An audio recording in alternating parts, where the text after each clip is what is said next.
Hey coin collectors, and welcome to DC Coin World International Coin Channel. And today we have the 1976 United States Lincoln pennies, and we have two of them here. The Philadelphia Lincoln penny, of course with no mint mark, and the Denver Lincoln penny with the D mint mark. And that the D is kind of an interesting one.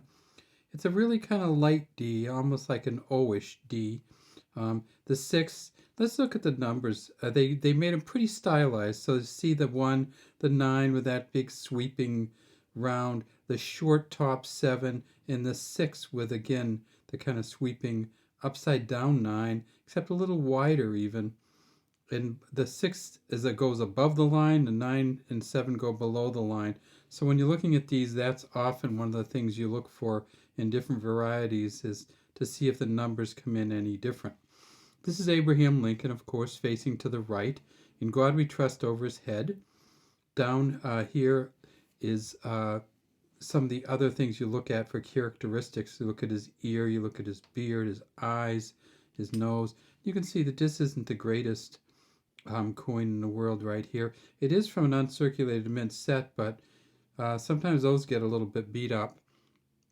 And we also need to remember that in 1976, they made about 9 billion pennies, 4.7 billion at Philly and 4.2 billion at Denver. So they made a lot. They kind of rushed through them and got them out, and these were not the ones that they were taking a lot of care with. It says Liberty behind Lincoln, and way down in here, we can tip it up, there are some initials right there.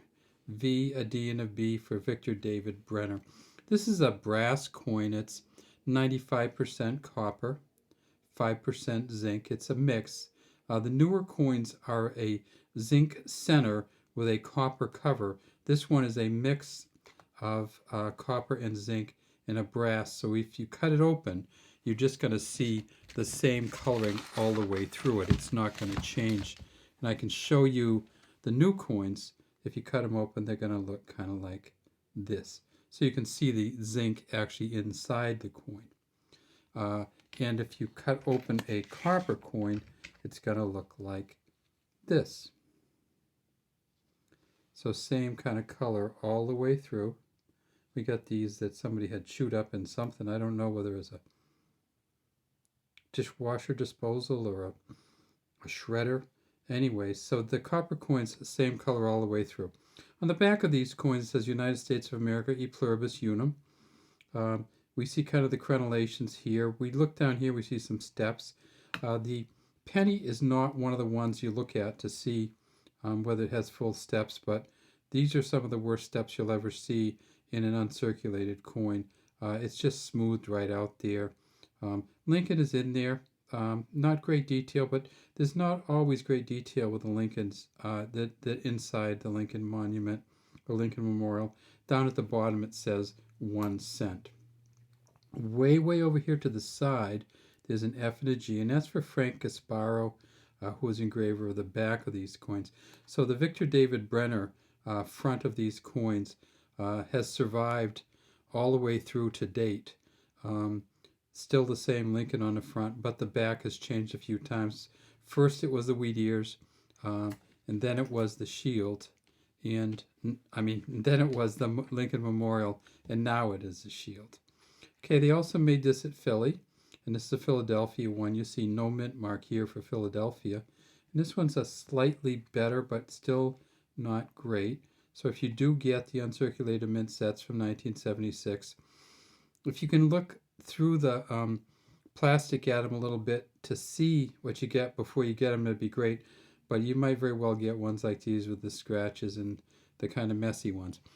At the Philadelphia Mint, they made 4.7 billion, but they did make some nice ones.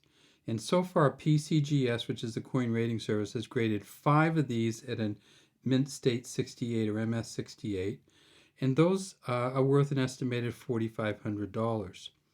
In terms of the Denver Mint coins, they have graded 17 of them at an MS 67, so those are worth about $500, and none at an MS 68. And then finally they made these, of course, at the San Francisco Mint. We don't have an S Mint coin here For some reason, we never got the 1976 San Francisco set, but they made plenty of them, 4.1 million. And there are two proof 70 decams or deep cameos available on the market, and it's estimated those are worth about, with the S on them, about $10,000. But when you have the S coin and you go down to a proof 69, the second highest grade, they have two proof 70s, they have 2,000 and something proof 69s. And so from the difference between proof 69 and proof 70 in a San Francisco Mint coin is a difference between $48 and $10,000. Now, these coins are not the ones that came in the 1975 uncirculated sets. You may know that story. 1975, they put out uncirculated mint sets with 1976 coins on them. But the penny, the nickel, and the dime were all regular 1975. So these did not come in a 1975 set. They only came in a 76 set. What do the other coins look like? Well, there's a 76 nickel. And look how much better this is quality-wise from the uncirculated mint set. There's a Felix Schwab, the FS down here. I can't talk today. And then here is the quarter. Here is the dime. Here is the half. And here is the Eisenhower dollar. And as most of you know, the back of these all has changed. The Eisenhower dollar went from Eagle Landing to the Liberty Bell. Kennedy went to the Independence Hall. The dime stayed the same. The quarter went to the Drummer Boy. And that's all we have today from DC Coin World International Coin Channel.